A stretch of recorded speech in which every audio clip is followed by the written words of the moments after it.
Afternoon, Snell bhai. How are you? Very good afternoon. How are you? Afternoon, Mr. Shah. Hello. Everyone. Yes, Puniti. How are you? I'm very well, sir. So, Himanshu, please let us know when to start. Yeah, we can start on time at .4. Yeah, we can start. Right. Thank you. Thank you very much. And a very good afternoon to all the participants who have been sparing of the precious 90 minutes with us on this afternoon. I believe the weather in the region has been very, very pleasant. And it's going to be all the way better when we have been seeing or listening to the industry stalwart here on a very, very critical topic. As we all been aware about the topics and one rhyme which I wanted to requote, which has been very, very popular and wish to quote every time from the Samuel Taylor's. In his poem, he mentioned, the water everywhere and not a drop to drink. This very powerful message, what he has been giving, has been quite apt. In the recent past, we have seen because of the non-availability of water, not only the surgeries which have been stopped at a few hospitals, the construction activities came to an halt, and many more life-threatening issues which is cropping up. We all been agreed to this, that the water is depleting, and there's something which we all should do in terms of to conserve more and more water and to generate new avenues so that the scarcity can be in a controllable way and would not become disaster in the coming future. Now, to discuss on this, that how buildings and the building occupants and owner can participate and contribute to the net zero mission, we are having the eminent guest, and this is a panel which it is actually a dream to host a panel like this, where we have the architect, civil engineer, electrical engineer, chemical engineers, all coming on the same platform, talking on the same with the multiple enthusiasm, but on the same intent. How can we save more and more water? Now, to start with this, I would like to invite Architect Snehal Shah for the inaugural address. I don't require, or none of us would be requiring this introduction. The introduction is Architect Snehal Shah, because he's been the kind of work he's been putting in to the around the region is quite commendable. But as a formality, need to mention that Mr. Snehal Shah has been an architect and urban designer on micro-level design issues, energy efficient, space optimization, green building is a core, and he's been delivering this from his own heart, directly from the heart. So without taking much time, I would invite Architect Snehal Shah for to formally start the session. Thank you, Puneet, for the lovely introduction. As an architect, whenever we talk about green buildings, the focus is usually on using innovative materials, because it is understood that architects deal with the aesthetics and what things look like. Next in priority comes energy, because it saves bills for the clients.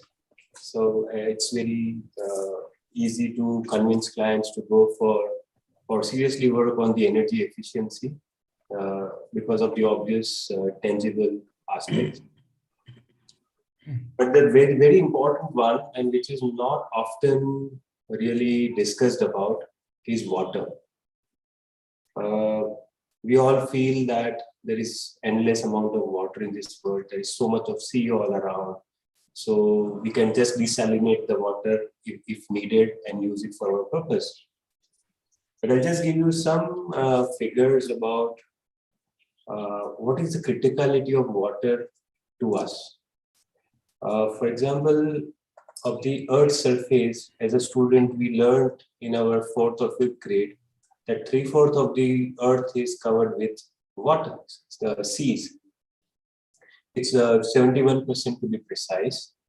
But what they don't teach us in geography is that only 2.5% of that 71% is actually usable for human beings.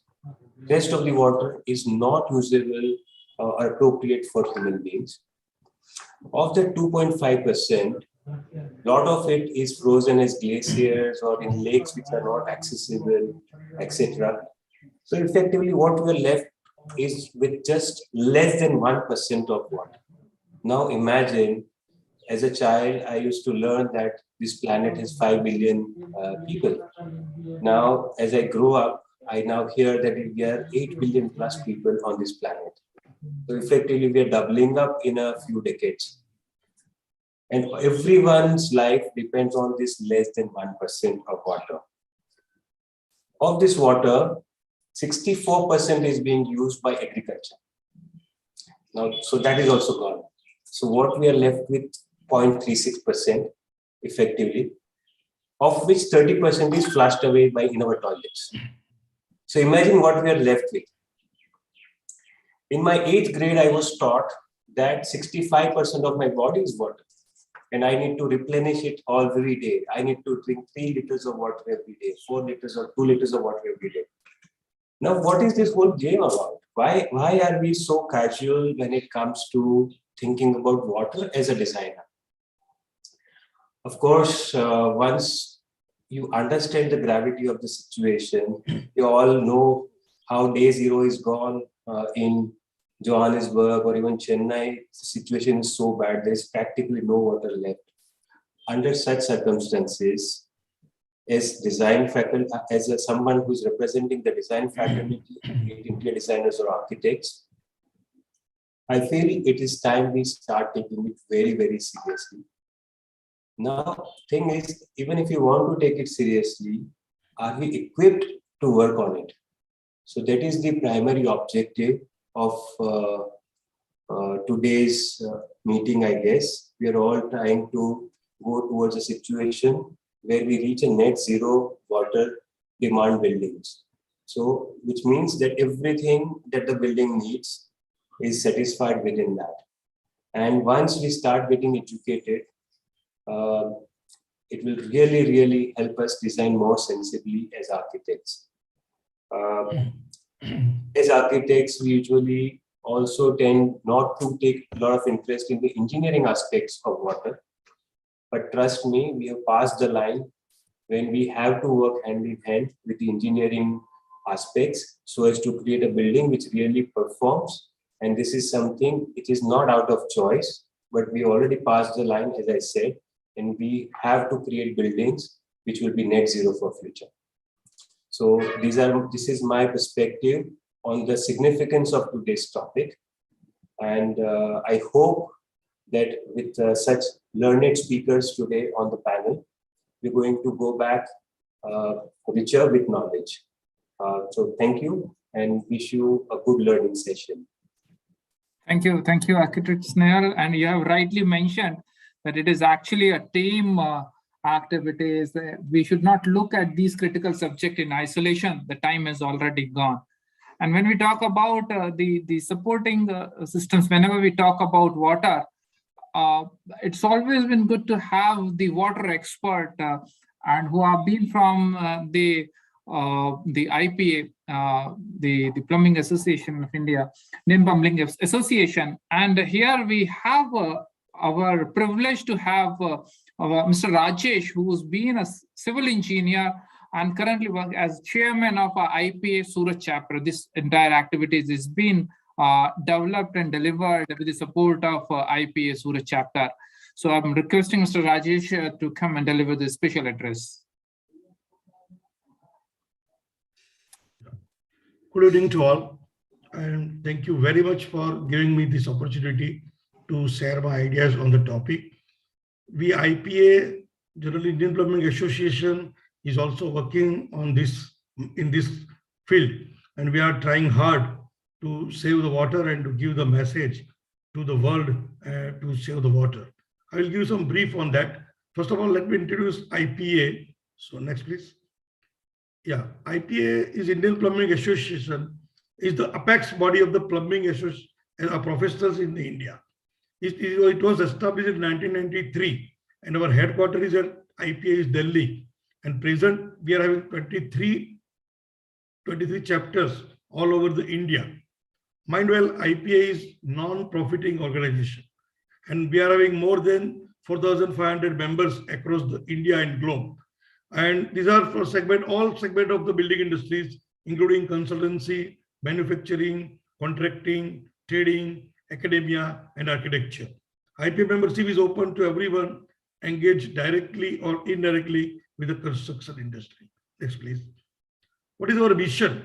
Our mission is redefining plumbing standards in India.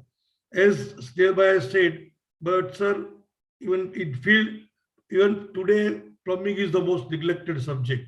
So we are trying to get awareness in this subject. So redefining the plumbing standards for that, striving for an overall improvement of the plumbing profession in India at par with international standards. And last but not the least, active participation with the global body in the plumbing profession. Next. So we have published so many codes too for the references. Before that, there was no code to refer. So now we have published so many codes, and one most important code I would like to mention that the Uniform Illustrated Plumbing Code, which is very good. It's a Bible for the plumbing. You can get solution of each and every problem in detail in this code. We have also published this good plumbing guideline books, which is in all local languages. More than 15 languages we have published it. In Gujarati also it is available. So it is very handy and useful for users. Next, please. Now let us come to the topic. We all are worrying about the water. It is in scarcity. Though we are having 70% water on the earth, as Thelbai said, but it is very little part we can use that water. So let us come to the direct source of the water. What is the source of the water? Everybody knows basically is the rainwater. But what we are doing? Next, please.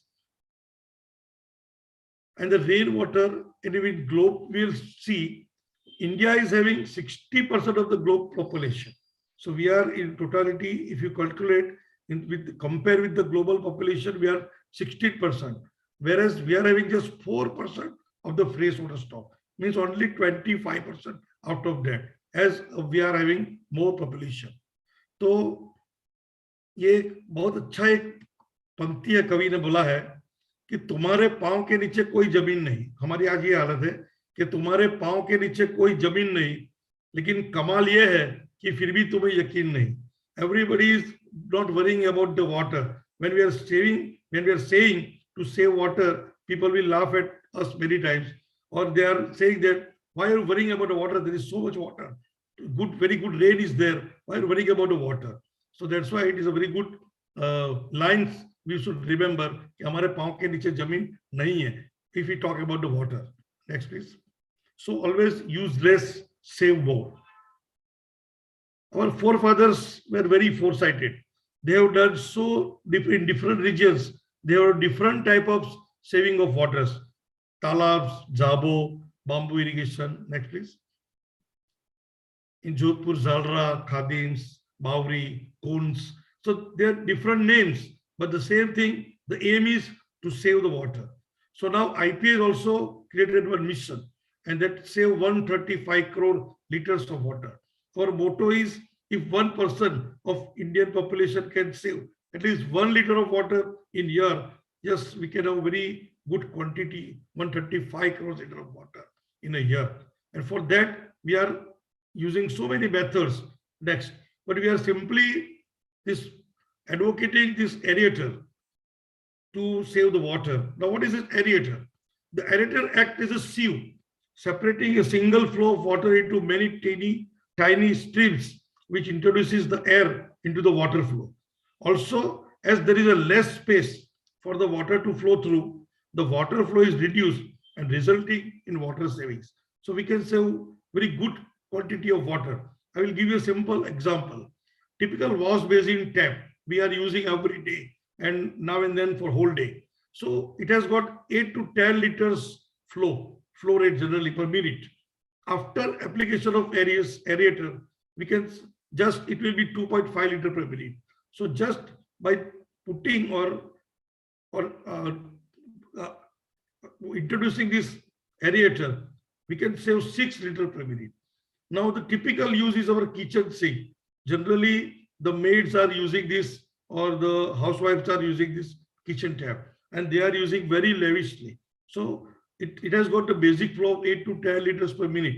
If we can introduce there an aerator of 4 liters per minute, then minimum saving is 5 liters per minute. And if we consider that if 30 minutes a day we are using the tap, this we can save 150 liter per day of that pure water, because after the use of that simple pure drinking water, we are converting it to wastewater.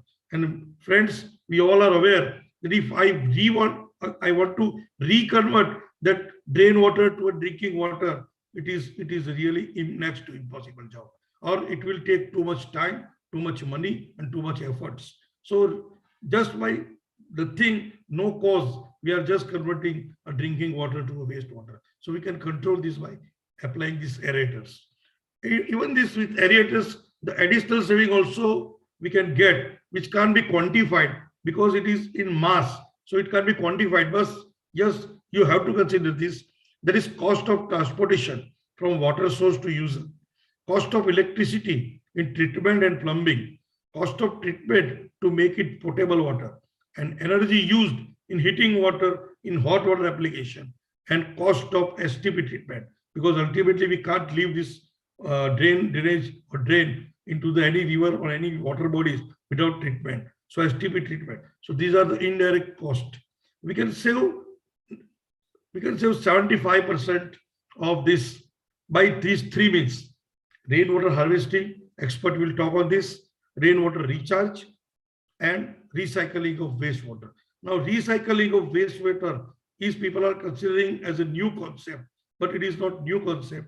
Due to some our mind blockage, many times we are refusing to do so, but it is also a very important source that we can reuse this water.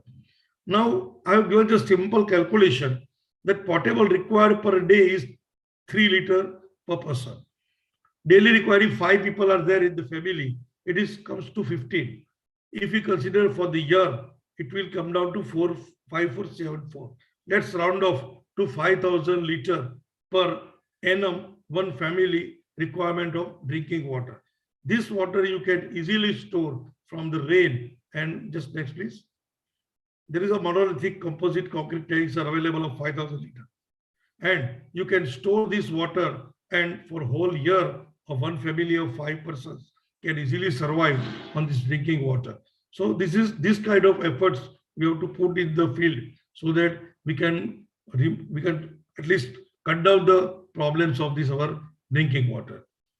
You will surprised to know that, as I said, reuse water. You surprised to know that SMC is supplying 40 million liter per day of treated wastewater in the industries. They treated through a tertiary treatment. They are saying it's a tertiary treatment, which earns 30 crores annually.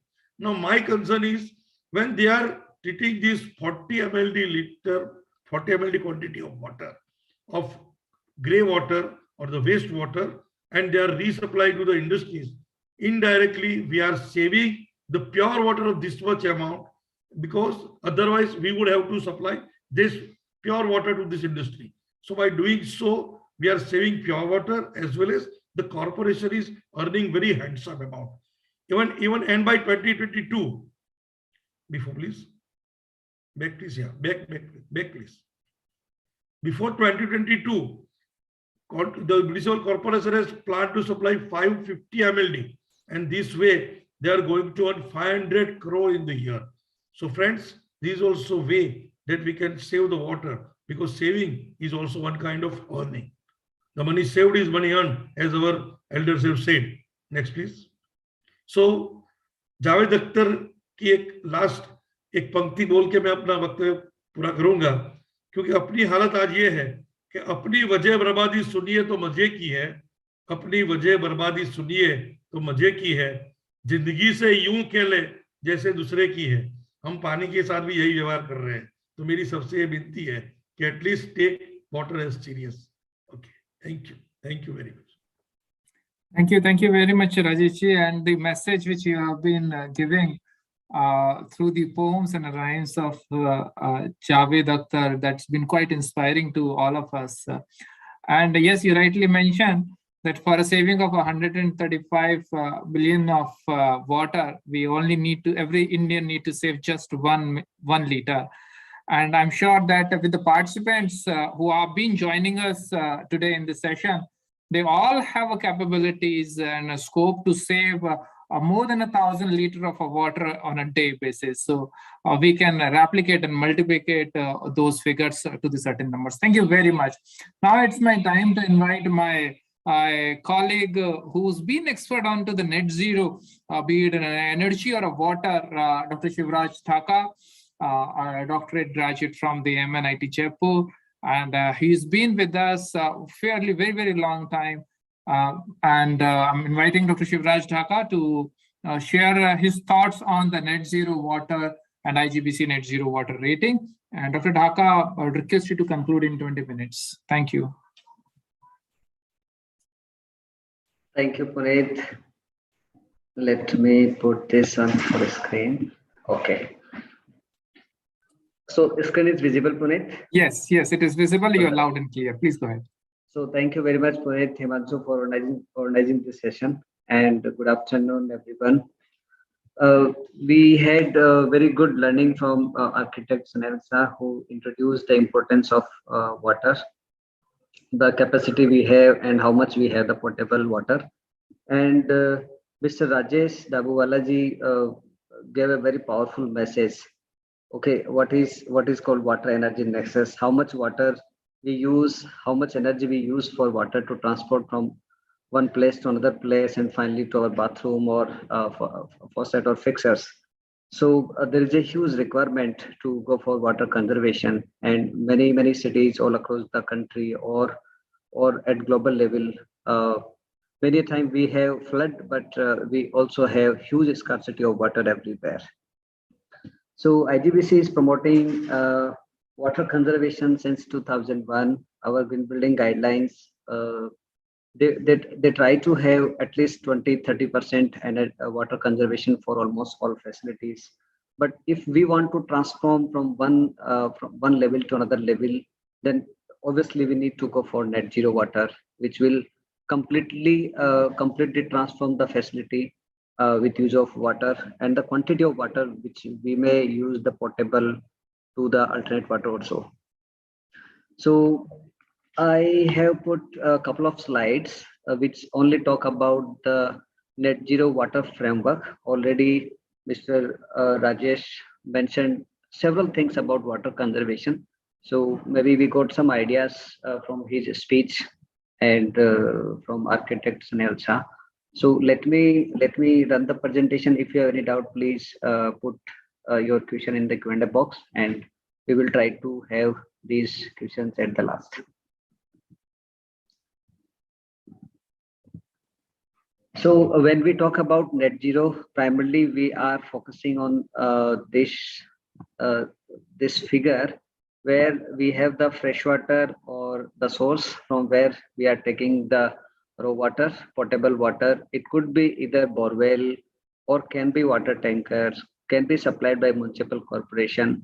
But if we are able to replace this water from any of the sources, whatever we get, through the rainwater or the water which is treated and again reused in the facility. So the water which is rain or reuse, we are calling it alternate water. So our vision is to replace the potable water requirement by alternate water.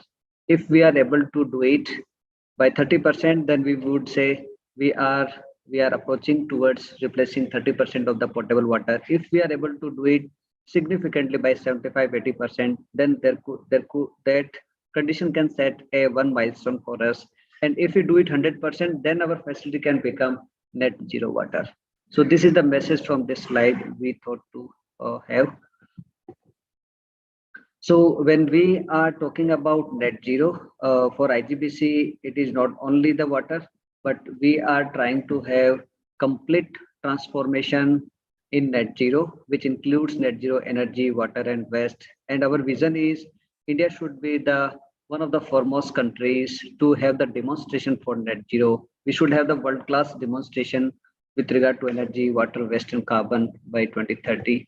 So when we started the journey of net zero water after developing the net zero energy framework, many IPA members, including several key stakeholders from IPA from New Delhi and several other chapters, they also had a lot of debate on net zero water because it's the right time to develop it.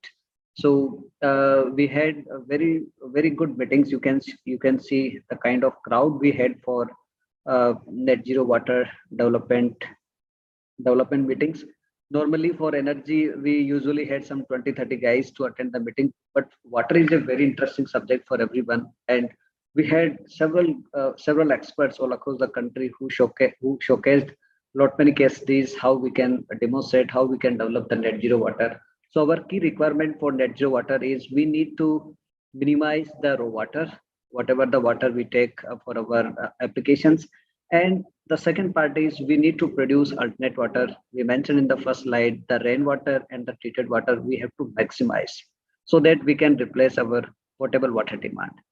And in some of the projects, could be commercial, could be industrial, where site area is huge, especially the institute building, they can give back this water to the original source in a huge quantity, huge capacity, irrespective of their users. So this is the fundamental definition of net zero water rating.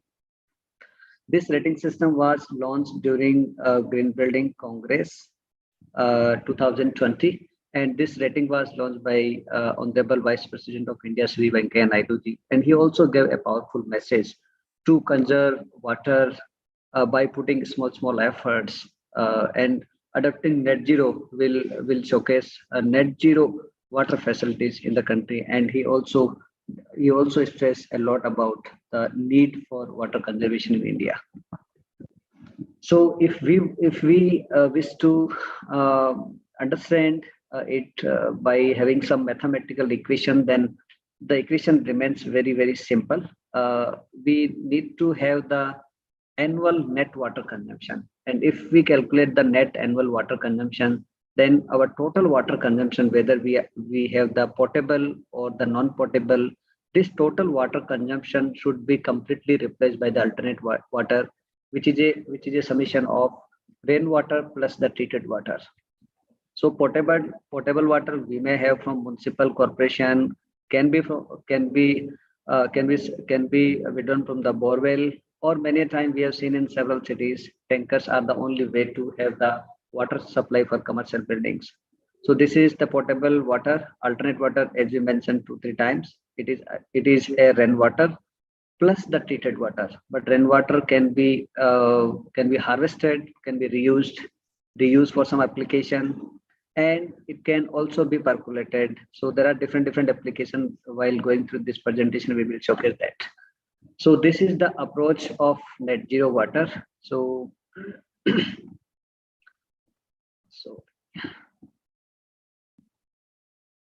some difficulty there. Okay. So the approach for net zero water is very simple. For any project, if we are able to cut down the water demand, that could be the first criteria for it. And how it can happen. Mr. Rajesh already mentioned about some standards. Those are published by IPA, Indian Plumbing Code of India. So these standards can help us to create a baseline and then decide what kind of fixture we can select for our building or facilities so that we can achieve the highest water efficiency through this. So this is one thing. Second part is when we have some requirement from compliance point of view to harvest the water. This harvesting can happen through rainwater. It can be captured, utilized, or stored, percolated. There are so much applications for rainwater. And in large facilities, especially the commercial building, they will have a lot of air conditioning uses. And these air conditioning systems, there are some units called air handling units. There would be a lot of condensation happens. And in some of the buildings, we have seen thousands and thousands liters are collected through air handling units. So this water can be collected, can be used for some good applications because this is the purest form of water. Some facilities, especially the residential, there would be lot of RO system installed in every flat. For commercial building also, they purchase a lot of filtered water, and sometimes they use the RO machines. So these RO machines, most often they reject about 70 to 80% of water, which is very good in quality. But we are having a lot of ignorance, and this water is just wasted and drained in the nalas also. So we have to capture the water which is treated from any of the house, any of the factory or the commercial building. We have to reuse that water. The next part is we have seen in some locations, especially in Mumbai and Chennai, some projects are trying to take the water from the neighboring industry or neighboring building, or maybe from the government nalas, and this water would be treated and used for some good application, including air conditioning, or some water can be used for irrigation. So some examples we are doing in Mumbai, some examples are there in Chennai. Those are trying to treat the water and then use for their applications. Next part to harness the alternate water is to use STP, whether mechanical or phytoremediation kind of things. And this treated water should be used for irrigation. But our suggestion is, if water is well treated, it should be first used for the flushing, because in some facilities, flushing will have good requirement, and if we reduce the water demand through flushing, it would add significant value to the project. So these are the key requirements to replace the raw water through alternate. But when project size is very large, they will have huge capacity. They will have more opportunities to capture the water. This is the area where they can contribute a huge. So they can recharge the local aquifer, and in some cases they can return this water to the neighboring, or they can solve this water for some useful application. This is the last area where projects will have a lot of activities such as CSR also. So they can contribute to have regeneration of lakes. They can put some check dams so that huge quantity of water can be recharged, can be conserved for the local ecosystem. So these are the part of approach for achieving net zero water. Now let me tell you what are the different requirements we have set in net zero water framework, so that it can help you how to achieve net zero water neutrality for the projects. So the first requirement is reduce the water demand. We have just put in the strategies, but here we have showcased what are the requirement of baseline flow rate. So these baseline flow rate are clearly defined in Illustrated Uniform Plumbing Code of India, and everyone can use this guidebook, this Bible, and select the fixture so that they can showcase, okay, we are 30%, we are 40% more water efficient than the baseline. So while selecting this equipment, we should have water fixers, we should have faucets, plus this should be highly water efficient so that we are able to reduce the potable water demand, or in case we use the treated water for some of the applications, especially the flushing, it will reduce the demand of potable water, because the treated water will be again used for some other application. This is the example where we have showcased how to do that. So nowadays several standards are available. Green Pro is another standard which can be referred while procuring some of the materials or water fixers, so that we are 100% sure how much water particular fixture can conserve. We are giving some weightage. So if any of the facility is able to showcase about 30% water efficiency while comparing the performance baseline, there would be good reward for it. But if any project is trying to achieve the net zero water performance, then definitely they should reduce the water, or they should improve the water performance by 45 to 50%. Second, which is based on the alternate water harnessing in any of the project. So we need to treat 100% of the wastewater generated in the facility, so that it will help us to reduce the potable water demand. It can happen. It can happen through mechanical STPs or natural STP treatment, wetland or phytoremediation. But many a time we have seen some problems here. Project a plan for high capacity STP plant, but it would be hardly utilized by 20, 30 or 40%. It doesn't go more than that.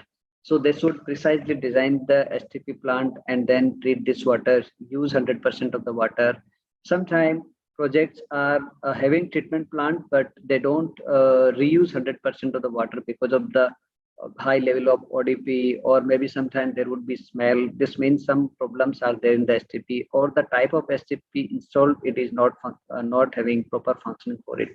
So try to avoid this kind of problems, or try to have some better operation maintenance so that this kind of things can be avoided in any of the project. So once we improvise the water performance, then this water can be used for good applications, including flushing or irrigation also. The another activity for harnessing alternate water is to have the rainwater. And rainwater by default, for more than 100 square meter of space, it is mandatory to have the rainwater.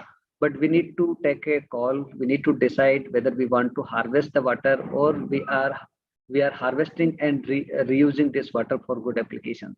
So if a project is thinking to achieve net zero water, then it is not only the percolation of water, but they have to store the water, and storage of this water should be used for applications wherein we can reduce the water demand for the project. So this is really important. We are doing several projects.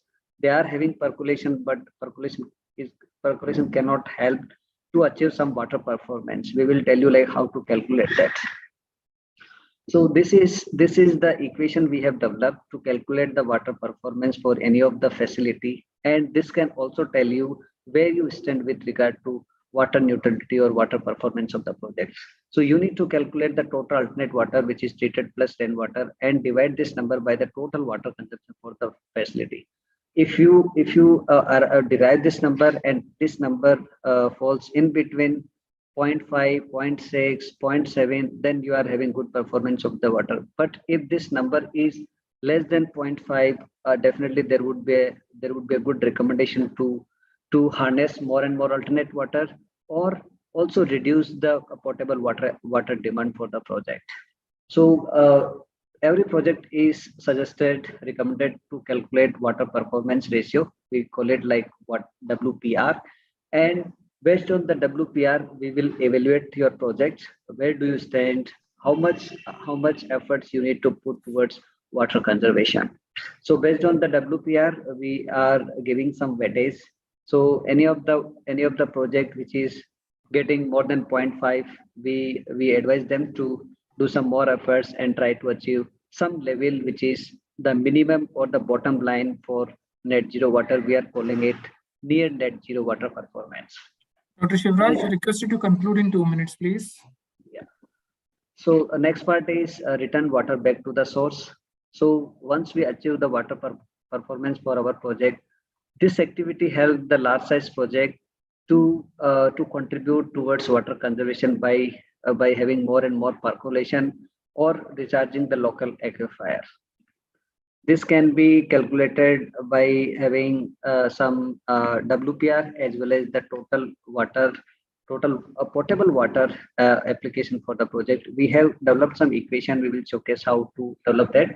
So we need to calculate the total water recharge and the water return. Water return, it can be either sold the water to neighboring or some municipal corporation for further use of that water, or this water can be donated to the neighboring plant also. So this summation should be divided by the total raw water consumption. And if we calculate, and if that number falls more than 1, this means our facility is 100% net zero water. And beyond the net zero water performance, we are able to recharge 5% more, 10% more. So this kind of weightage we have defined for water given back to the source. This is the last initiative, which is for very large size project. You are able to see there is a big size project in Kerala. We are having the net zero water certification for this project. They use 100% of the water for all the potable, non-potable applications, and The extra water is discharged to a nala, and this nala is connected to some agriculture land, and farming happens through this nala as well. So this kind of activities can be performed by a project. So these are the three thresholds defined for net zero water. One is water performance ratio. If it falls between 0.75 and less than 1, then that facility can be called near net zero water certified. If any facility is having WPR 1 and they are having water back to source equivalent to 1.05 or so, this kind of facility can be called 100% net zero water certified facility. And the next level, because some factories or large size institute, they will have more surface area, more non-roof areas, and they can recharge much more than their requirement. So in that case, water given back to the source should be more than 1.10. These facilities can be called water positive or water positive platinum facilities. This is the summary of all the credit points. This is our first project, which has gone for net zero water. In fact, Shivraj, I request you to conclude, please. Yes. You're overshooting. Yeah. So this facility would be net zero water platinum because they have a huge artificial lake, which is more than 91 million liters of water, and 100% of the water for this complete site is only utilized from this artificial lake. This is another photograph where you can see several towers, and there are a number of villas, and only water is used from this artificial lake. So thank you very much. And if you have any queries, please contact Himanshu and my colleague Yase. Thank you. Thank you, Dr. Shivraj. And for more queries, you may use the chat box or a Q&A box so that we have Dr. Shivraj Daga till the end of the session, and he would love to respond to your queries. So please use that. Thank you, Dr. Shivraj. And now another stalwart, which I always having pleasure to listen to, Dr. Sanjay Yadav, a technocrat professional from REC Suratkal. Surat, I would request Dr. Sanjay to share his thoughts on the net zero water. And I request Dr. Sanjay to limit to 25 minutes only. Thank you. Thank you, Mr. Punit. And actually, I need permission to share my screen. I hope I got the permission to share my screen. I am sharing my screen, and I hope my screen is visible to all of you. Yes, sir. If someone of you please confirm that with. So it is visible, sir. You may like to do the presentation. Yes, it is done, sir. Yeah. Thank you. I've been given 25 minutes, and be sure that I'll try to finish it in 25 minutes. It's a topic of rainwater harvesting. It's such a huge topic that one can go on speaking for hours together and work in the field for years together. However, the 25 minutes what is given to me and the audience, the learned audience which is attending this class, as I have seen the first presentation, and I have come across that the people are very much worried about how the water can be conserved, how the water can be saved. So quickly, I'll just try to explain you what is rainwater harvesting, how it is done, right? And some conventional thing which you already know, that I will go fast. So as far as water is concerned, water is one of the most pressing challenges facing the world. For instance, climate change brings lot of water on one side, and other side, the people are starving without water. As far as the water demand is concerned and availability is concerned, by 2050, according to the UN Water Development Report, 20 to 30% increase in the global water demand is expected by 2050. The global water demand for agriculture will also increase by 60% by 2025. You can see this picture of a UN water where the UN water says that the specifically the developing countries, they are not able to assess the safe drinking water and safe sanitation. That is one of the major issue, or you can say the sustainable goal which is given by UNDP. Goal number 6 is for water and sanitation for the all. As far as the water demand, availability and extreme events are concerned, we find that a report of Niti Aayog says that 21 Indian cities may run out of water by 2030. And we have experienced that in Chennai, Chennai in 2019. It is the only city in the world which has come across day zero. Day zero means there is no more water to supply for the city. That has happened on 19 June 2019, and officially the team of authorities have declared that they have reached day zero. And due to number of reasons, one of them was successive drought for 3 particular years. All the sources which were supplying water to the Chennai city were dried out. You can see on the slide 2018 and 2019 picture. At the same time, many of you have read the story about day zero in the newspapers too. So if we talk about water resources by 2050, in the 210s, groundwater use globally amounted to 800 kilometer cube, which will further enhance by 30% worldwide. You can see the picture in which which is commonly observed in developing countries, where the person for a pot full of drinking water have to walk kilometers of distance. At the same time, they have to excavate the bed of the river and get the water. This is another picture in which you can see that the people are trying to drink see the quality of water which they are trying to use for the purpose of washing or for the purpose of drinking. So what are the challenges, future challenges for water quality by 2050? You will find that the demand for water will increase by 2050, but the available water will be reduced. Water resources will be reduced. Pollution will further reduce the amount of clean and fresh water. This is the map of groundwater level that is of 2020, and you can see this is published by GWB, and you can see the red part where the depth of water is more than that of the 40 meter. I wanted to share this newspaper clip which has been published recently, that is on 8th of February, and where the Central Groundwater Board has tabled his report in the Lok Sabha. And accordingly, the wells with depleted water levels up by 26% in the state of Gujarat. The same may be the case with the other states. However, I have not come across the entire report, but this particular news which was published just on 8th of February that I am sharing with you, that what is, if the region like Gujarat, where we have a good rainfall, I can say, in maximum part of the state, but even then and good number of dams, even then the groundwater level has gone down, right, due to what we can say over exploitation. So what is the solution? The solution is recharging. And when we talk of recharging, the definition of artificial recharging given by American Society of Civil Engineering says that any water accidentally or purposefully diverted into the ground can be called as a recharge.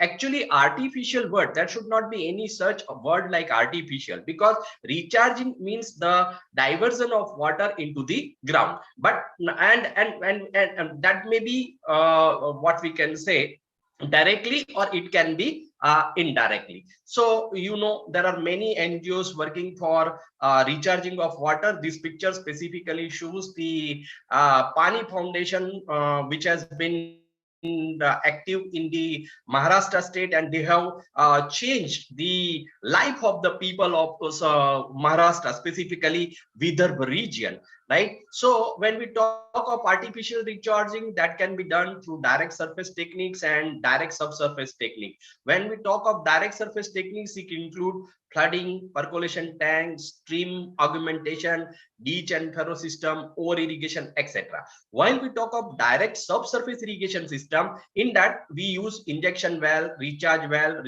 pits, dug well, borehole, natural open drains, etc. for recharging the groundwater. And the artificial recharging can be done with the combination of surface and subsurface technique, like basins or percolation tanks with pit and shaft. Indirect techniques include induced recharge from surface water sources and aquifer modifications. So when we talk about the planning of artificial recharge project, this is the picture which shows that how the water or precipitation falls over the surface of the earth, and how the water can be charged into the ground. How recharging can be done? So for that purpose, these are the 4 important points. First of all, you have to identify the areas where groundwater levels are declining on regular basis, areas where substantial amount of aquifer has already reached or are desaturated, areas where availability of groundwater is inadequate in certain months, and areas where salinity ingress is taking place. These are the areas where we need the rainwater harvesting or artificial recharging on a priority basis.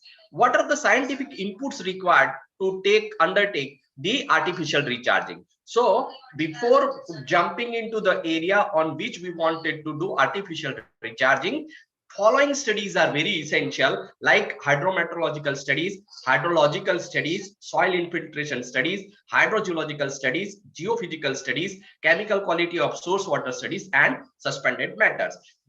I'm not going into the detail of 1 to 7 points, but one example I will give you that, for example, in case of Hajira area of city of Surat, which is near the coast and water table is very high, right? Even if you dig approximately 1 meter, the water will start seeping from the ground. So that region is not suitable for artificial recharging. You can go for some other technique by which you can conserve or store the water. So not to jump directly on artificial recharging technique unless and otherwise you have scientific inputs for the data which I have mentioned on this specific slide.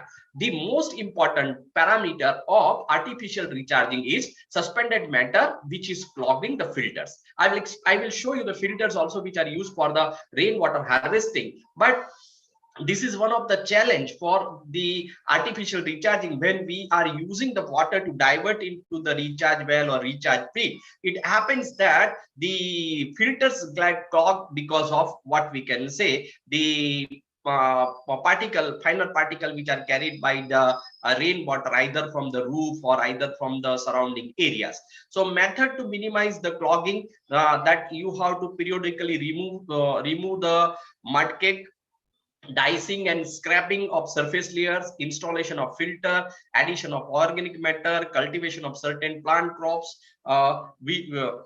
notably certain kinds of grass, etc., which prevents the what we can say this finer particle to move over the recharge area or the recharge well.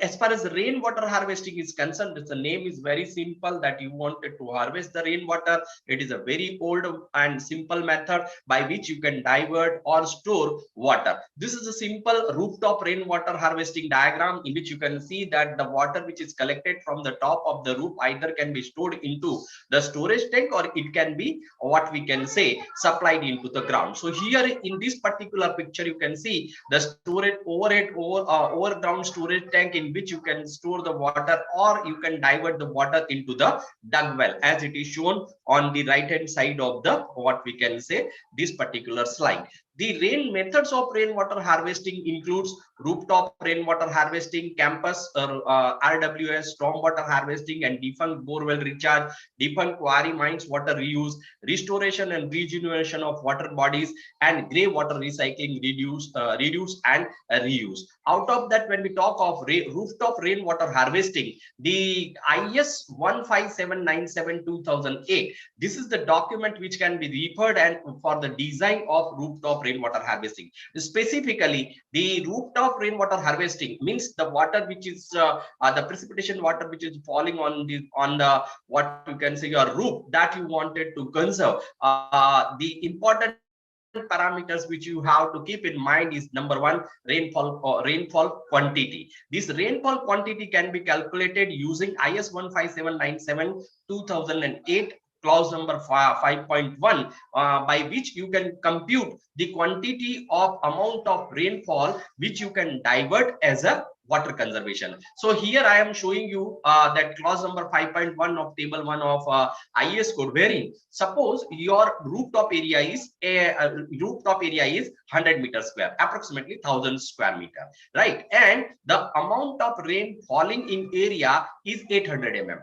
Then how much amount of water you can conserve? That is 64 meter cube. That is 64 into 1000 liters. This much of water you can save from one particular season. So this quantity of water is considerable. I will show you further. If this sloping roof is there, then for the same, suppose the rainfall is 1000 mm and the rooftop area is 200 mm, you can conserve 190 meter cube or 190 into 1000 liters of water right from your rooftop. See, rainfall pattern, that is also important, how the rainfall is, whether the rainfall is falling in only few days or it falls over an entire period. Intensity of rainfall, with what intensity of rainfall rain is falling in that particular area, that is also important parameter for what you can say conserving of the rainwater. The design of rainfalls, that a rooftop rainwater harvesting system consists of the roof area computation, guttering, and first flush device. This is very important. First flush device. You should not allow the water after first rain to get diverted into your recharge well. The reason is that the first water have dirt and suspended particle more, which may clog your filter, and if that is clogged, the recharge rate will be minimum. Therefore, you need to have first flush device in which you are not required to recharge the water after the first rain. Let the first rain water be drained out, and after that the clean water that you need to recharge. Filters are of two types: online filters and purpose-built filters. In case of online filters, the infiltration rate varies from 3 to 25 meter cube per hour. And purpose-built filter, these are very simple and one can prepare in his home or house, wherein you can have a 3 layers of coarse sand, gravel, and boulders at the bottom, and thickness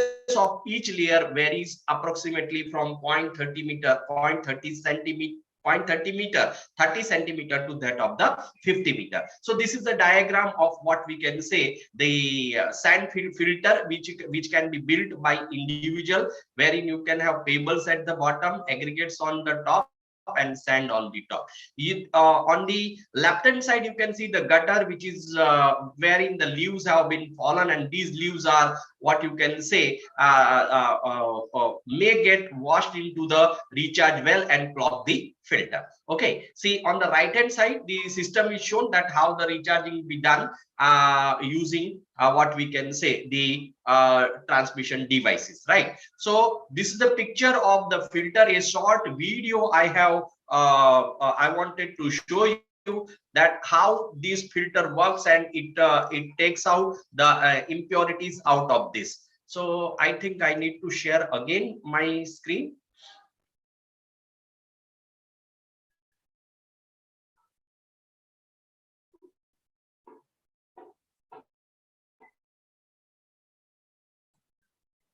Dr. Sanjay, we can see the screen. Okay, I'll skip that. Yeah, you can screen the scene, but I skip this one. I'll show you. Yeah, this is the another filter, which is also see the system which is coming from the top. You are here. You can see the pipe which is coming from the top, and which have a valve, bifurcation valve. So after the first rainfall, the water is allowed to flush out directly. So this is open, and when you close it, the water will enter into the filter, and from filter it will go to the underground storage tank. Right, the volume of water to be computed using IS 15797, the very simple formula: V is equal to T into N into Q, where T is the length of the dry season, N is the number of people using the tank, and Q is the consumption in liters per capacity per capita per day. So how many people are using that particular tank? So this is the overhead tank, overhead storage tank. You can go for underground also, which is connected and which can be diverted into the underground. A simple one tank I have designed here, which is a storage tank of 5 meter size by 3.5 meter height, and for this the estimation has also been worked out. The rooftop area is for 100 square meter. Rainfall is 850 mm. The amount of volume of water that one can store is 68 meter cube, which is equivalent to 68,000 liters.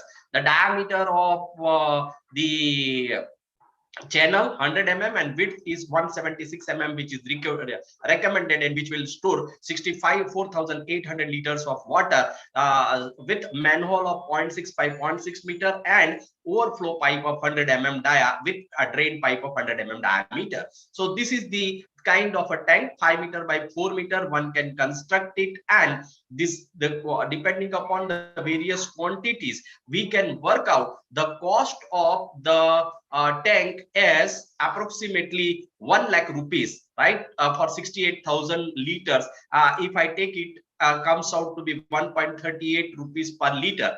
And if you take the life of the tank as 15 years or 25 years or 15 years or 20 years, the cost may be 0.027 paisa per liter. So depending upon the usage of the tank can be what we can say used for considerable period. Someone says, sir, 1 lakh rupees is too much, we don't want it to spend this much of money for recharge purpose. Then I would like to show you the one small video wherein with a minimum cost you can have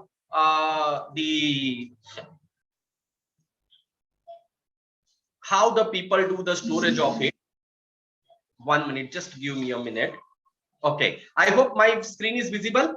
Hello, someone Yes, of sir, you yes, please. it is visible. But So video is yet to play, sir. Video we are not seeing. Video not visible. Hello. No, sir. Oh, then I have to share that first.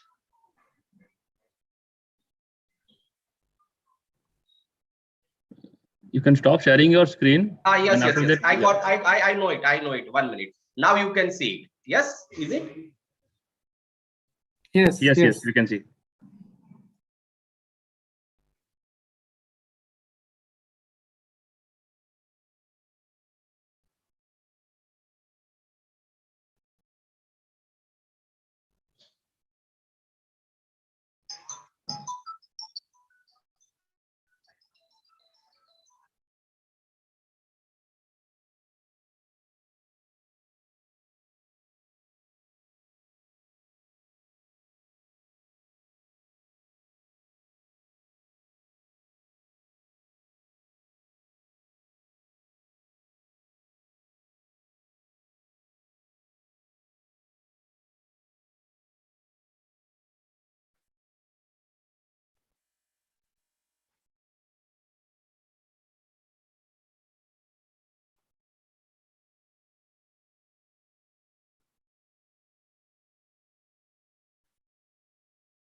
So you have seen a very simple method, right, which is followed by this person in his own home, and he is recharging the borewell since last 4 to 5 years. And the cost, whatever he has done, very practical one in house, and the cost of that recharging is less than that of the 1,000 rupees.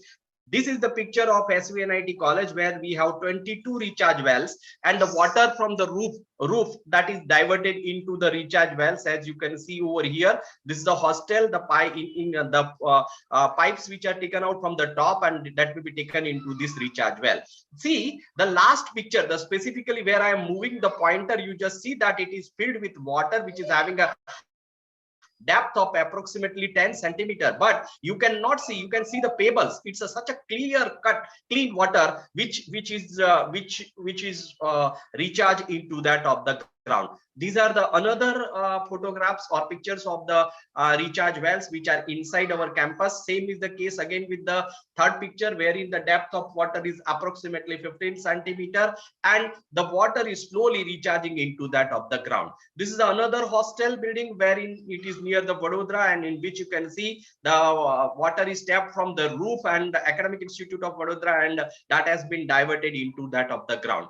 This particular slide I have included because I knew that the learned participants who are attending this particular seminar, right, they should know that what's going on specifically in the area of recharge. And this is design, development, and construction of rainwater harvesting structures at various locations in Dahod under Smart City mission.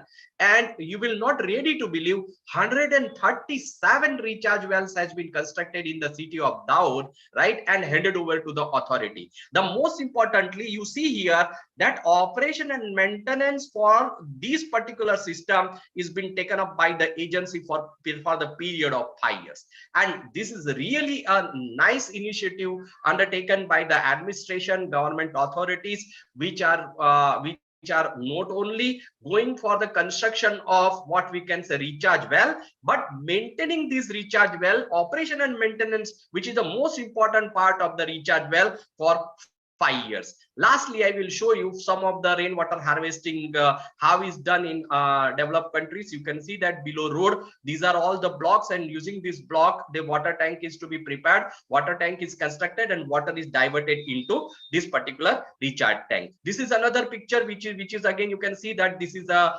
garden, or you can say a roadways, and alongside the roadways, the manholes which are having the holes on the top, and the water by filtering into it gets diverted into the storm water. This is another picture wherein the water is stored into the stormwater system. A simple tank can be used to store the water, and from that the overflowing pipe is taken into the ground, right? If someone says, sir, I can't do, no, everybody can do the recharging, right? The cost is not a matter, right? From a very small project to a very big project, with very efficiently, effectively, and cost effectively, it is possible to do the, what you can say, rainwater harvesting. So thank you very much, Punitji, for giving me an opportunity to present the rainwater harvesting idea, that any of you can use this and definitely help into the what we can say, the work of recharging groundwater. Yeah, thank you, Dr. Sanjay, for such an inspiring presentation what we have undergone. And you rightly mentioned that everyone can do that. It is only the willpower and the confidence that yes, we can do this rainwater harvesting, and the innovative ways has always been available to you. Thank you very much. Now with this, as we have already heard about the new water which has been created, or which has been collected and used by many of the building projects, we also came across on a digital pani. When I heard of this particular term, digital pani, for the first time, I've been surprised how water can be digital. Whether it has been having some shape of a physical, or it has been again in the binary number 0 and 1. Then after hearing Mr. Rajesh Jain, we got the concept of a digital pani, how digitally we can manage the water systems, the water channels, and reduce the demand of potable water. So it is my pleasure to invite Mr. Rajesh Jain, a technical chemical engineer graduate, executed more than 700 projects in the water industry the last 25 years. Mr. Rajesh, over to you. Thank you, Ms. Punita Agarwal. Thank you for this introduction. And I think with all the background which Dr. Dhaka, Mr. Snail Star, the architect, the great architect, and all the people have, including Dr. Sanjay Yadav, and all have said. So I'll now of course, my topic is slightly different. So I'll directly go into my topic and take the discussions further. Yeah. Mr. Rajesh, in the meantime, I would request if we can try to conclude, say, in a 15 to 18 minutes or so. That would be great. Let me try, but I'm sure the topic is interesting, because so I'm sorry. Yeah. And I would also request all the participants who have been with us may use the Q&A or a chat box to pose the questions. We'll take all the questions at the end of this presentation. Thank you. So over to you. I hope. Yes. I'm sure it is full screen, right? Yeah. Yes, okay. Yes, it is visible. Thank you. Okay. Thank you. Great. So yeah, we'll talk about digital pani and what we're doing in this. So first, let's talk about net zero water and how to approach net zero water in a building. As Mr. Snails Shah said that, while designing the building itself, we need to take care of many aspects of system design, as well as then also have tighter operations when we operate the buildings. Yeah. So this is just a brief background which has already been shared. So I'll not go into much detail of this. Okay, so problem statement and today's topic. Sorry, I can't see this. Yeah, sorry. Yeah, this my screen is getting cut because of the band on top. Okay. Yeah.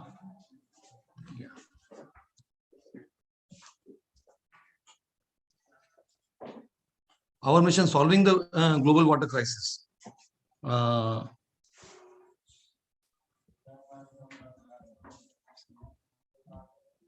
Yeah. Okay. Okay, so this is what we are seeing today all around us. Wastewater from cities, industries, and STPs, going into the water bodies. And this is we've seen this in Bangalore largely, where there are a lot of water bodies and they all getting polluted. Because see, what is happening is architecturally, based on my experience, STPs are supposed to treat and reuse water. When STPs don't function, and sometimes there are no sewage connections, people tend to throw away untreated wastewater in the stormwater, and stormwater drains are always connected to lakes and water bodies. So that's how the water bodies get polluted if the STPs don't function well. So, and this is the future, of course, as we already discussed in today's webinar, that water crisis, scarcity, and we have no water to drink, which was appropriately mentioned by Mr. Puneet. So, of course, this is a problem statement that India faces water stress, even as treating and reusing wastewater can meet 65% of the water needs. Of course, 65% could become 80%, as I've seen in the IGBC mandate. Digital Bani is taking so we are now trying to take a bottom-up approach to transform water treatment and reuse. See what is happening. We are the consumers and users of water. Now, at policy level, a lot of things happen at a country level, at a state level. But unless you have a bottom-up approach, how do you solve the problem of water management? So that's what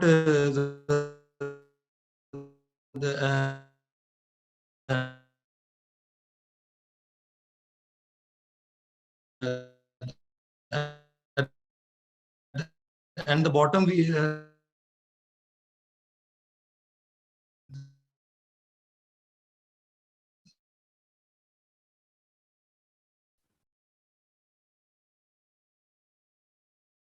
like to pay some attention to this. So water losses can happen across the building.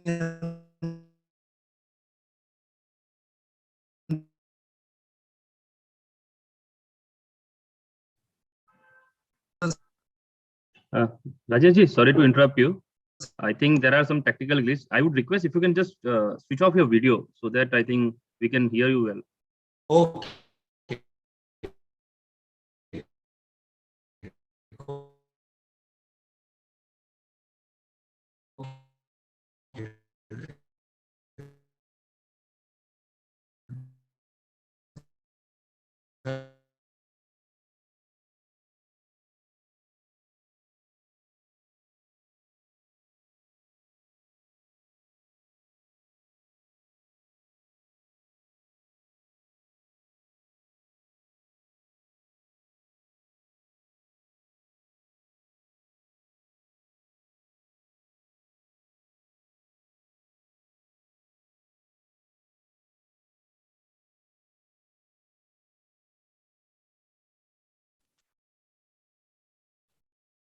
Yeah, there was some disconnection and interruption from my side, probably. So sorry for that. So am I audible now? And is my screen visible? Yeah, you are audible. You are audible now. You can share your screen. Okay. Okay. Thank you. So as I mentioned already, water losses can happen across the buildings, and thus integrated approach to water management is required. And this is the equation which I understood by working in various projects at design stage, as well as in the operation when the buildings are operating. So the freshwater demand, which has been talked about by all the speakers. Can you share your screen? We can't see your screen. Oh, my screen. Can you restore your screen? Yeah. Okay. Screen share.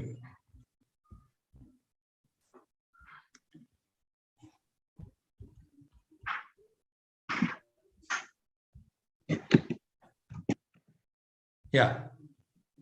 Yeah, it's visible now. Please. Okay. Yeah, continue. Okay. Thank you. Thank you.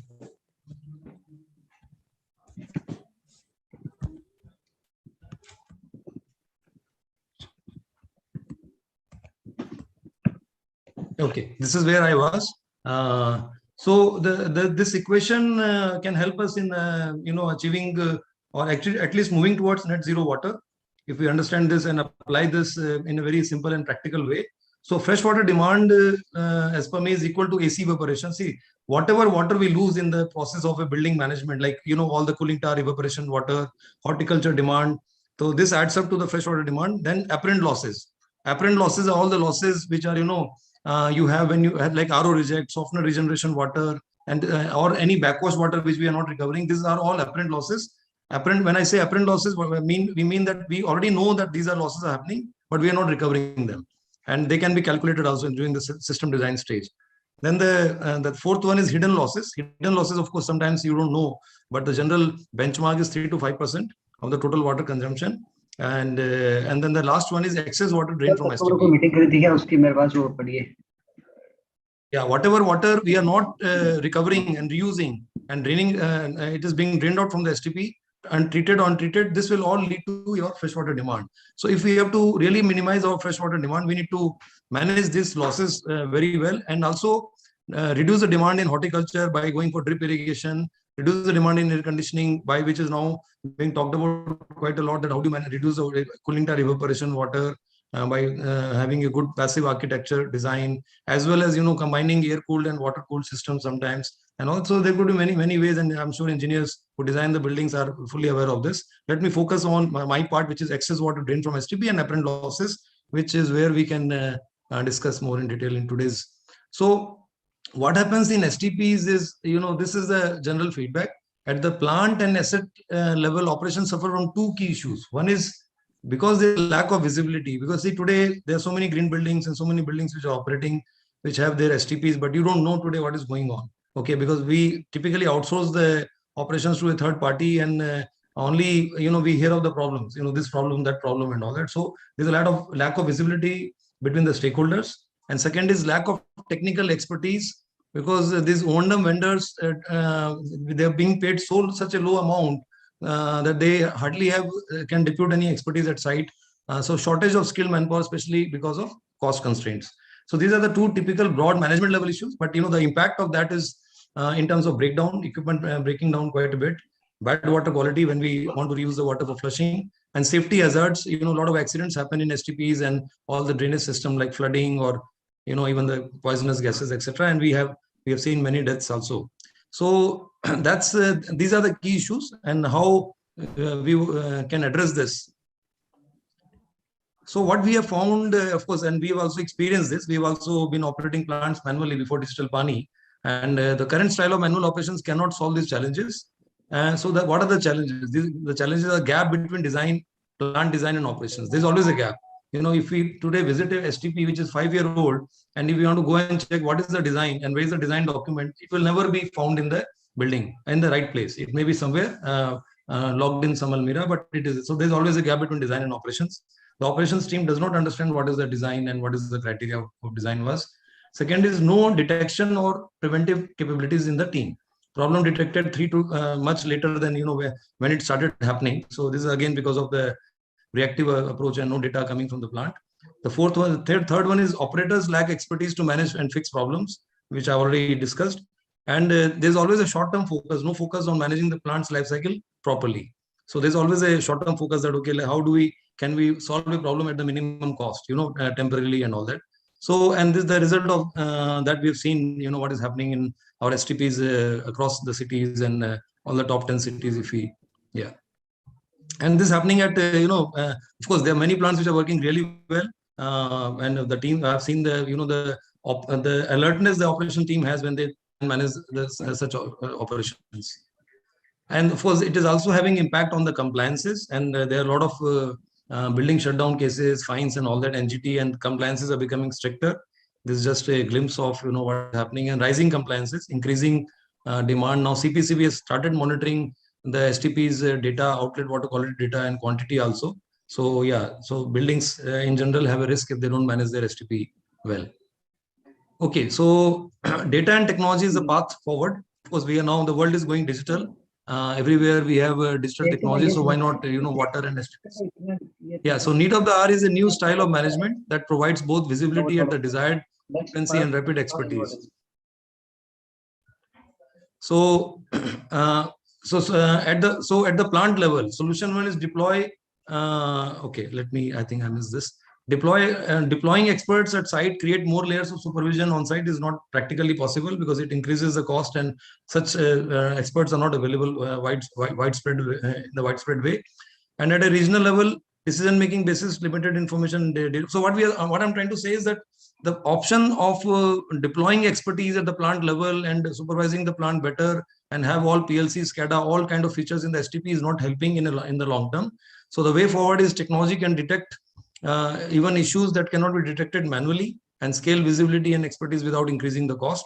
And near real-time information is required for efficient management of assets to meet the water demand with high uptime. Yeah. So digital Pani brief. I'll now give you a glimpse of what digital Pani does, and then we'll start concluding the presentation. So, these are, of course, all the green building norms, which Dr. Dhaka has already shared. So I'll just focus on, the meeting water quality standards, treated water quality standards, and recycling of maximum water. And of course, let me tell you, this is the first step we are taking, managing our STP well and being compliant and reusing maximum water for horticulture, flushing, and cooling tower makeup. The next step will always be to recover more and more water, even drink that water. And let me share that this is already happening in India. One building in Bangalore, one residential society in Bangalore is reusing water for drinking for the last 15 years.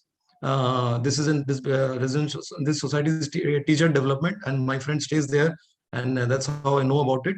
And there are similar case studies where people are trying to recover excess treated water by setting up systems and reclaiming that water. So we are only talking about the first step of how to manage the STP operations well, and then of course then the next opportunities will unfold. So digital Pani is a life cycle management solution that leverages the power of award-winning sensors, automation, and software to transform water management. So it has three main pillars, which is early detection and visibility. What is happening in the plant in terms of, so we have sensors and algorithms to detect the problems, and comprehensive live reporting and dashboard. And second is we have expertise-based management. Which is, expertise is centralized here because all the data is coming to any location we want. So your cost of deploying expertise comes down substantially.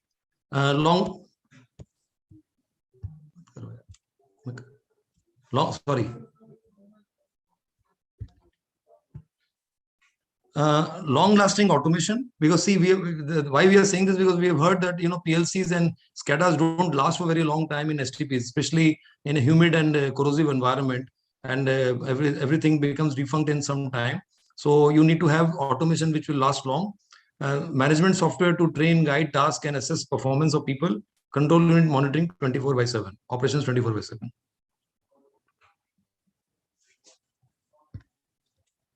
Yeah, and then third one is life cycle improvement, maintenance module to suggest critical changes, and complete history of maintenance needs and expenses of the plant is monitored and tracked. So these are the three pillars of Pani. I'll flip through a few slides if you don't mind. So it is essentially a life cycle management tool. When we onboard a plant, we onboard the plant with the plant design, however old the plant may be, whether it is new or 5-year-old or 15-year-old. And we always take stock of the design and the tank sizes, the equipment sizes and all. Operations, process control and maintenance, and retrofit. So that's a complete life cycle of a plant, which we onboard. When we onboard, we do a lot of onboarding process and integrate operations with design, expertise-based management, early detection and diagnosis, and life cycle improvement. So this is what we do in to sum it up in digital Pani, and over the life of the STP, whether it is 25 years to 50 years. So just to sum up, what problem digital Pani is trying to solve. So whatever I mentioned earlier in the earlier slide. So this is what digital Pani is trying to do. Is trying to integrating operations with design, early detection, early resolution, complete prevention, full expertise available at ground through automation and 24/7 management, from the backup team. Long-term focus which minimizes future maintenance needs. So once the plant is fully compliant in terms of its infrastructure, then it's very easy to avoid the recurring cost of investing in the STP infrastructure again and again if we maintain the STP well. So in summary, it delivers compliance, safety, hassle-free operation, resilience to sustainability issues, in terms of and cost savings. There are also cost savings because we are encouraging and promoting lean operation through this, cutting down the manpower, energy demand, repair, chemicals. Sorry, let me management time, etc., and unnecessary freshwater cost if the water is expensive. So there's an ROI also to setting up the digital pani setup. Okay, so there are many case studies. We have done many plants now of all sizes. We are also trying to work at the municipal level, and we have done some work in Sikkim, some discussions in Goa. We've got some grant to do some pilots for Clean Goa, and also DJB. And many centralized small plants from very small as 25 KL to as large as 1 MLD we already done on boarded, and we have good results in terms of lean operation. We're cutting down the labor needs. Many of our plants are only working with one operator, and that also for a few hours. His work is only 3-4 hours, and all that. Energy demand is coming down, and see, as Puneet ji or some speaker mentioned, that a lot of plants are 30-40% load. They are not. Dr. Dhaka mentioned this. So there's a lot of opportunity to optimize the energy and reduce the energy consumption.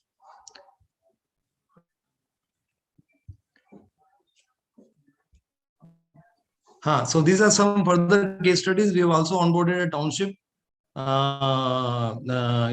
METL, which is which.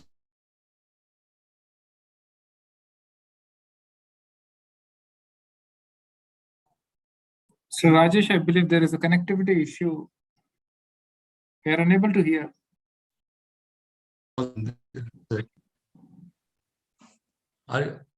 Okay.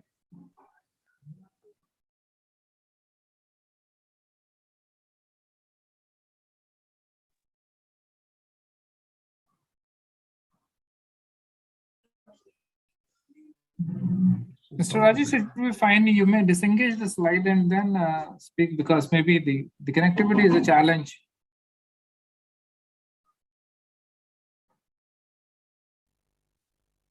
Is it okay now? Is it better now? Yeah. At least I can hear you. Yes. No, I've lost you. Can you see? No, Mr. Rajesh, thank you. I'm sorry. I think there is a network connectivity issue. You may like to disengage the slide so that the bandwidth can be used so that we can hear something. Or you may simply flip the slides. That's also fairly fine.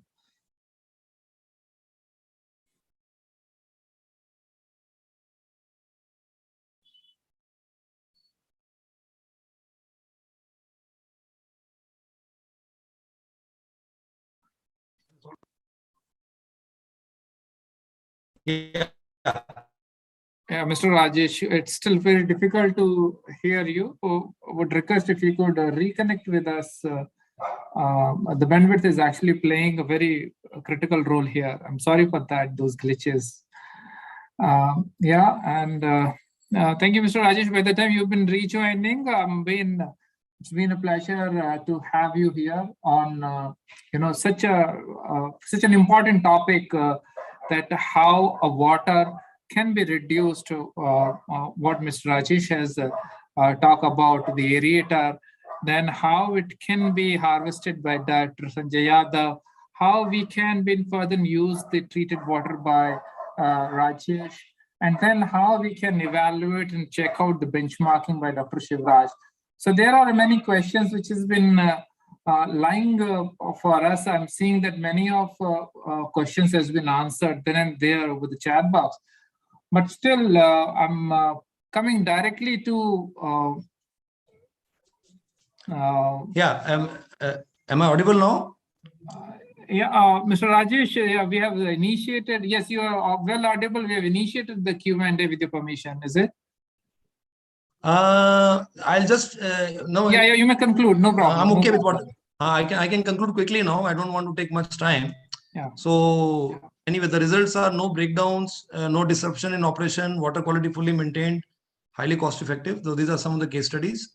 And okay, I think these are mostly the slides. I'll not speak much. So it is quite an end-to-end process, starting from the inlet of STP to the whole process, biological process, tertiary, and the whole water management of the building. So it can be done as per the budgets and the requirements of the building. So And these are some of the features. Digital money offers comprehensive data analytics and full visibility for the customers and building managers. So these are some of the dashboards. So we close loop the whole operation in this. We don't just use give information. We also provide step-to-step guidance and data-driven operations management. So that's what the backup team would do. Proper maintenance management and upgradation are the key for the equipment's long life. These are some of the apps we have for the operators. Provide technical guidance, observe and oversee the operations, and generate maintenance needs and history. So this okay, I'm just now coming to the end. So this is a 360-degree approach to sewage treatment and wastewater treatment, where we using sensors and data and the softwares, we can bring down the cost of operation and also achieve compliance, and the whole full services around this could be available across India, whether it is manning, chemicals, retrofit, any other consulting requirements, etc., etc. So technology that provides expertise and advanced process troubleshooting needed to manage plants to frontline workers. And of course, we all talked about net zero water. So in the beginning, I shared that how to approach net zero water, and since STPs are the key, and they have to be managed well so that we can treat and use maximum water. That's the first step I would say we should take, and then look at all the other wastages which are happening in the building. And then we start cutting down the demand in terms of air conditioning, horticulture, and all, as already shared. And a lot of people want to know whether digital money is equipped to handle total water. Yes, we can integrate total water, including monitoring. What is the impact on freshwater consumption because of a proper STP operation and all? So this is showing all of that. Different systems which are spread across the buildings. Some are in basement, some are on terrace, some are on different parts of the building. The whole network can be laid out. This is just a summary of a total water management, how a dashboard may look like, where you have fresh water, WTPs, STPs, ETPs, cooling tower, and different consumption points. We had done this for a hospital where we were monitoring the consumption across the building, and also looking at the STP operation. So we can monitor rainwater harvested, rainwater extracted. Yeah. So thank you. Thank you. I think. Thank you. Thank you, Puneet. Thank you, Mr. Rajesh. I'm sorry for because of the time you have to rush through a lot of slides. So it has been a very, very informative solutions. Name of a digital pani. Thank you very much, and I'm extremely apologize for that to push you very hard. I'm sorry. With this, when we have been coming to a Q&A session, and I believe that everyone has been also thinking that this has been actually the time to close the session. But we'll take a few quick questions which have been really very interesting to this. So the first questions which I would like to ask, from Dr. Sanjay, sorry, that there are various ways of rainwater harvesting. There are different solutions which have been available. What would be the two key things which need to be taken care of while deciding that which system should be the best suited for my premises? Or just two things, very briefly, sir. Thank you. There are what the question which you have asked depends upon where you want to install the rainwater harvesting system. That is first. In case you wanted to install for your own house, you have to check the strata where you want to divert the water. And in case you wanted to go for your farm, you can have even a small pond, farm pond, which we call. That practice is also followed all over the world, right, for water recharging. So it's exactly, if I can say that, it depends upon your purpose and the location. Thank you, Dr. Sanjay. And in continuing to this, we have also seen questions about some government, support ongoing, which you have responded very well. I'm coming to Snehal to throw some light that what would be your words when someone is looking for the government organization to take care of rainwater harvesting, installation, operation, doing free of cost to their projects. So what is your thoughts on those aspects? Sorry, can you just repeat? I didn't get the question. See, there are been in generally we have been generally looking at the government organization to do the many of these services without a charge. Like rainwater harvesting is one of them. What we have been looking to the government departments to do at our premises, while the benefits would be for larger to a larger society. Now, when there are some thoughts on those lines, what is your views? Whether should we still look at the policy intervention on government installations, or how we would motivate people not to look at the government departments and do their own bits in the rainwater harvesting? Okay. So I think from my experience in convincing government or even for that matter private clients for going for rainwater harvesting, usually there is a huge resistance because it is considered to be an extra cost to the project. That is only a reflection of the lack of sensitization of the stakeholders.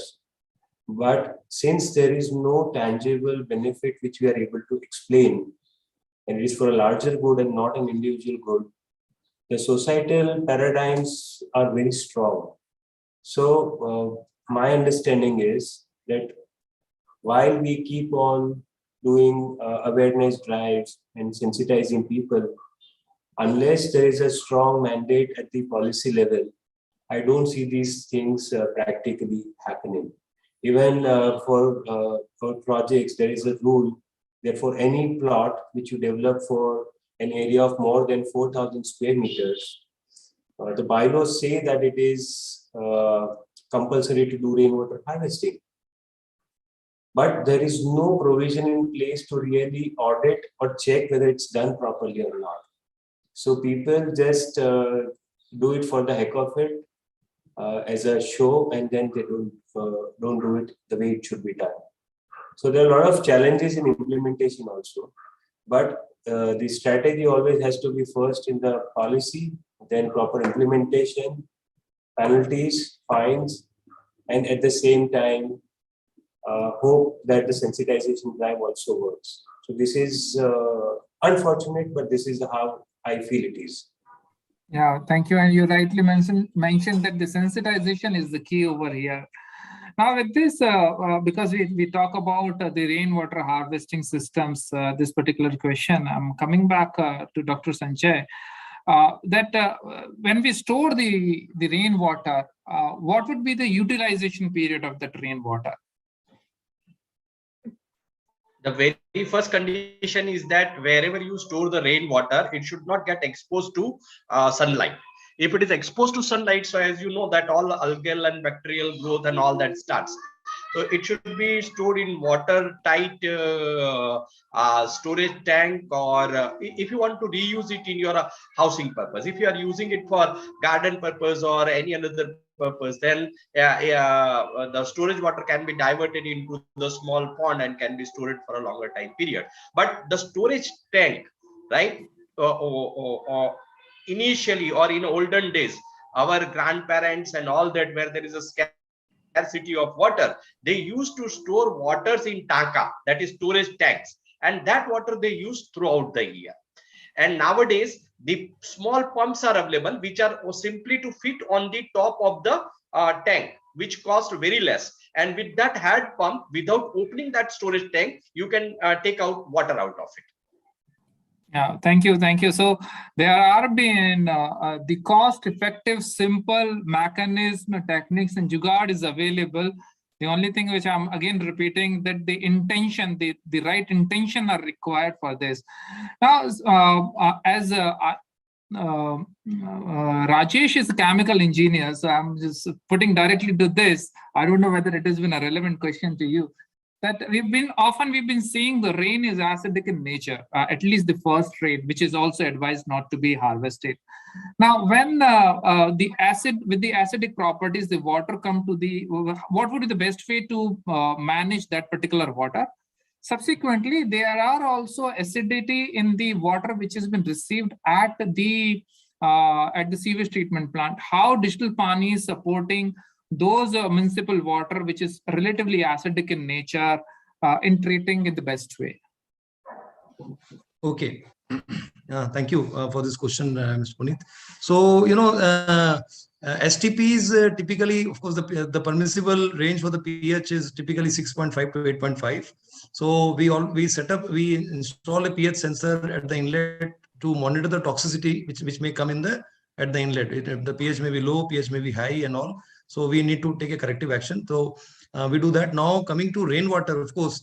Rainwater, as the first rain is always, but the pH is not significantly very low. So pH may be 6.5 or always above 6. So not a very big issue as far as STP is concerned. Only thing is when the lot of rainwater rushes into the STP operation gets disturbed more hydraulically more than because of the parameters and all, and the whole MLSS washout happens and all. So coming to the STP management, when the pH disturbance happens or any of such things happens, of course, we need to look at alkalinity of water.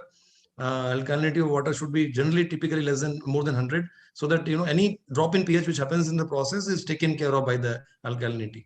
So that's what I would say. Yeah, thank you, Mr. Rajesh. Now I'm coming to Dr. Shivraj.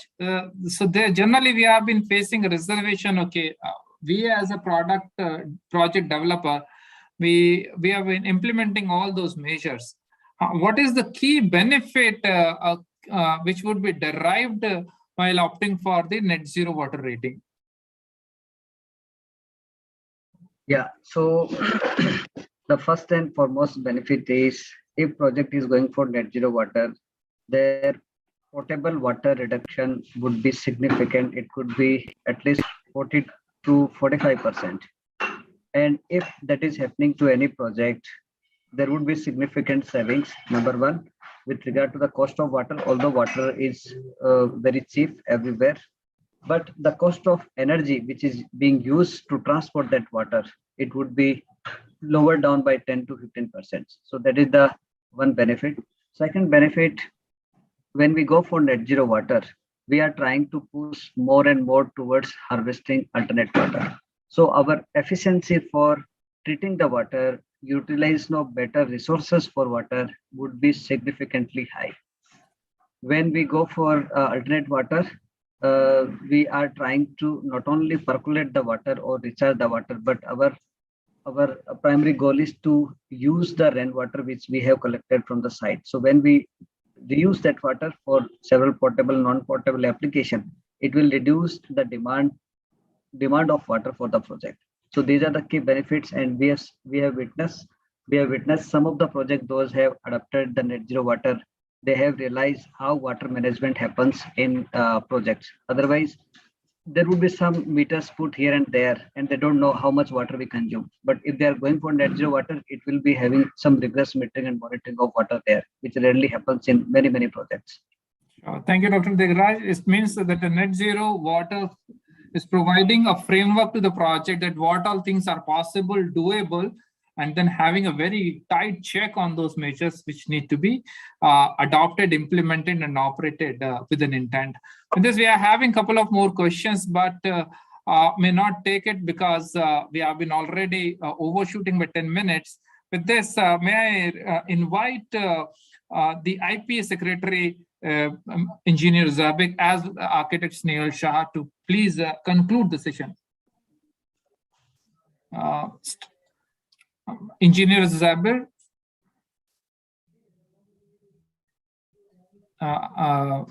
Mr. Snehal, may please conclude the session. Thank you, Puneet. Honestly, I didn't expect this session to be so interesting. There were so many dimensions coming from so many different kind of stakeholders of this. We started with understanding the significance, or we are rather realizing the significance of the little water we have and how important it is for us. And it's time that all of us now get onto the job of doing our bit in every possible way. I really enjoyed learning from Rajesh Tabhuwala. I've known him for quite a few years, but this was my first real experience listening to him and knowing his thoughts about water. And also I got some basic information, fundamental information about the Indian Plumbing Association. And I think they're doing a great job. Having almost nearly 5,000 members in the country is an amazing thing. Shivraj Dhaka, the way studious he is and meticulous he is, he got on to a wonderful, took us to a journey about what net zero rating system is, clearly explaining the difference between towards net zero, and net zero positive. It's very important information, and it gives us a structure to structure our thoughts when we start designing the building or looking at the project. Sanjay Bhai, with his amazing energy and focus, took us through every little detail about rainwater harvesting. I never learned so much about rainwater harvesting. And I was also very glad to know the examples that he was constantly giving about how the rainwater harvesting is being implemented at very large scales. So that was very heartening to know. And and then it was followed by a very informative and very crisp presentation from Mr. Rajesh Jain, talking about the various services and various ways in which he can help the end users or the stakeholders in achieving the goal. So in all, it was 1 hour 30 minutes of wonderful and rich knowledge gaining session. And on behalf of IGBC Surat chapter, I would like to thank each and every participant for sparing your valuable time and contributing to this green movement.